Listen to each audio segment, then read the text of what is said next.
ल आजको लेक्चरमा हामी साह्रै इम्पोर्टेन्ट क्वेसन्स जुन चाहिँ एसीमा एकदमै धेरै सोध्ने क्वेसन्स यो हजुरले क्वेसन ब्याङ्कमा हेर्नुभयो पनि प्रिभियस इयरमा धेरैचोटि सोधेको क्वेसन्सहरू छ यसलाई आज म सल्भ गर्न गइरहेको छु okay now let's get started यहाँ हामीलाई क्वेसनमा के दिएको छ भने क्वेसन बुझौँ पुष्पा है हामीलाई यहाँ दिएको छ Pushpa is planning to deposit his money 4 lakhs in a bank for 1 year and visits 3 banks and found the interest rate as follows.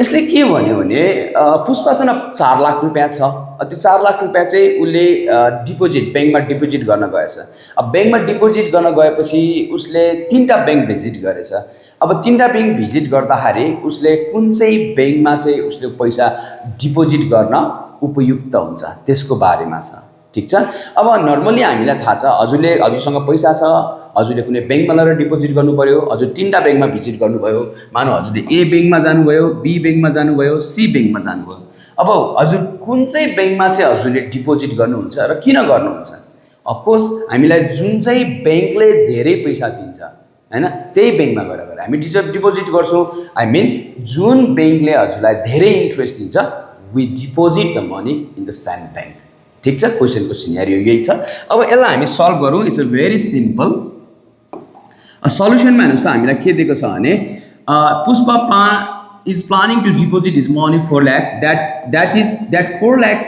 is principal of course everyone knows it this is principal and you deposit in for 1 year the time is of course 1 year is given time is of course this is 1 year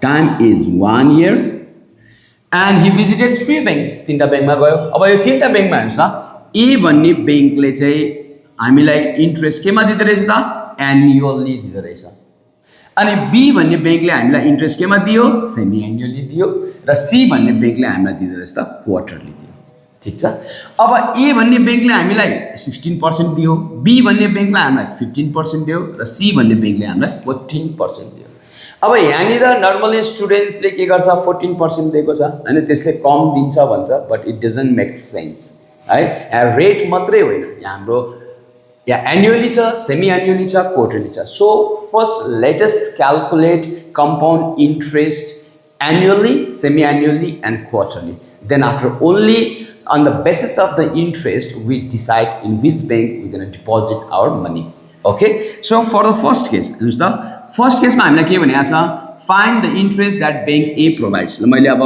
for bank ए ब्याङ्कले हामीलाई कति रुपियाँ दिँदो रहेछ त for bank ए हामीलाई principal त्यही भयो टाइम त्यही भयो हामीलाई रेट चाहिँ के दिएछ हेर्नुहोस् त rate R equals to bank एले हामीलाई दिएको छ 16% पर एनम 16% पर एनम हामीलाई ब्याङ्क एले दिएको छ र ब्याङ्क एले हामीलाई केमा दिएको छ भने annual compound interest so we use here annual compound interest formula so compound interest annually as everyone knows the formula is P big bracket 1 plus R by 100 power T minus 1 you just put the values there this is 4 lakhs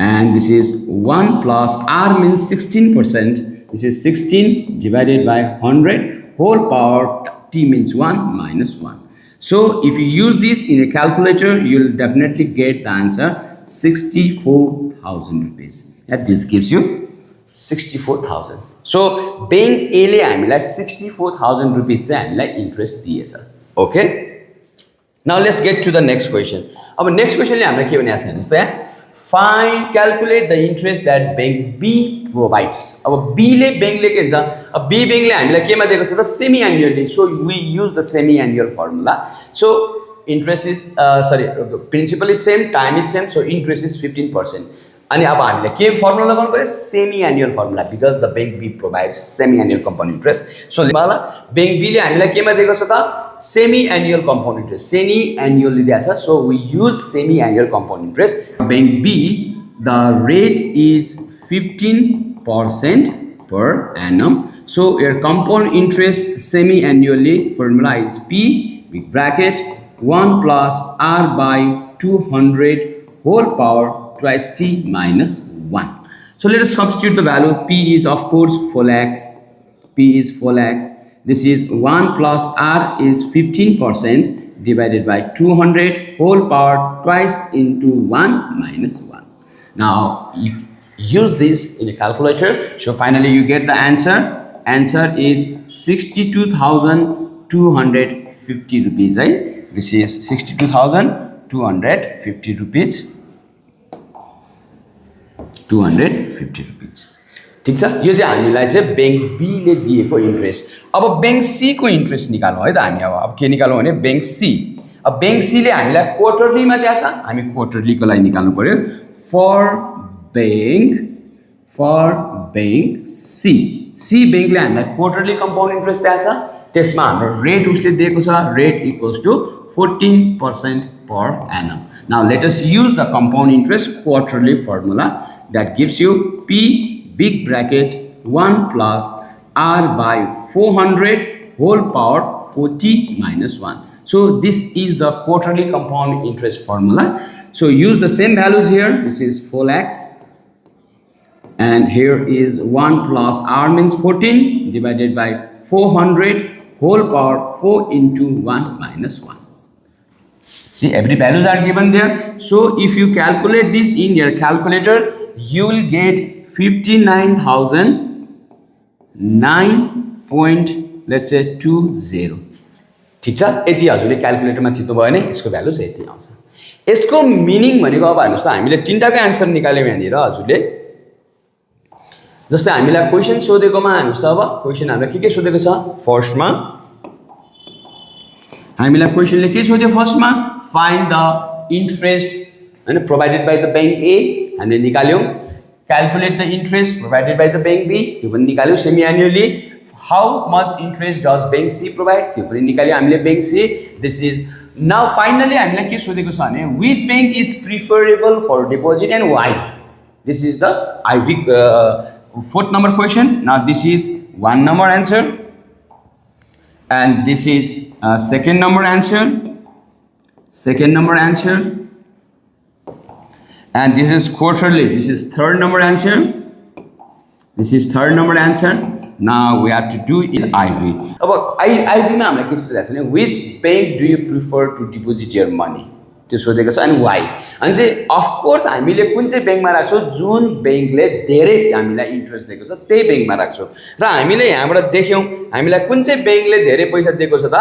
हामीलाई bank C ले 59,000, bank be ले 62,000 र bank ए ले हामीलाई 64,000 दिएको छ. Of course हामी bank ए मा गएर डिपोजिट गर्छौँ. किन? बैंक ए प्रोभाइड्स अस मोर इन्ट्रेस्ट देन अदर्स. त्यही कुरा अब हामी यहाँ लेख्छौँ. We choose bank A to deposit our money,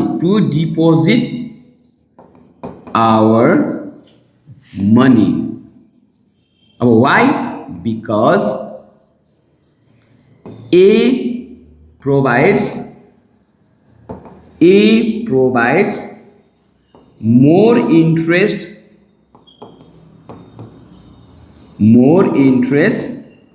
than B and C. ल यसरी यो क्वेशन्सको सल्युशन्स हाम्रो कम्प्लिट भयो र मलाई लाग्छ यो हजुरहरूले पज गर्दै राम्रोसँग बुझेर गर्नु होला. र अर्को यहाँनिर सेम यही सिमिलर टाइपको क्वेशन नम्बर बी छ. यो बी हजुरहरूले सेल्फ सल्भ गर्नु होला. र यसमा थोरै हजुरहरूले नबुझ्ने कुरा चाहिँ म भनिदिइहाल्छु. यसमा के छ भने हजुरको अगाडिपट्टिको हेर्नुस् त, Pushpanjali planning to borrow a loan RS 5 lakhs, उसले 5 lakh, principal is P and time is 1 year. Same C visited 3 banks. अब यहाँ हामीलाई के रहन्छ, rate of interest this much भनेको छ. It is compounded in each year, that is compounded annually निकाल्ने. It is compounded in 6 months, 6 month means semi annually निकाल्ने है. यो फेरि यो टाइमको ठाउँमा 6 लगाएर राख्ने होइन, द्याट इज सेमी एन्युअली भन्नु खोजेको. And in 3 months, it means that this means that quarterly, right? Interest quarterly भन्नु खोजेको. The similar questions, just the word is different there. ठीक छ, हजुरले सल्भ गर्नु होला र यसको एन्सर्स मलाई उसमा इनबक्समा है मेसेजमा मलाई लेखेर पठाउनु होला, म हजुरको एन्सर चेक गर्छु। यदि केही कन्फ्युजन भयो भने नि मलाई हजुरहरूले मेसेज गर्न सक्नुहुन्छ। ठिक छ, ल आजलाई यति नै गरौँ। अर्को नेक्स्ट क्वेसन्स फेरि गरेर लिएर आउने नै छु म। Thank you everyone, see you in my next video. Till then, have a good time, bye by.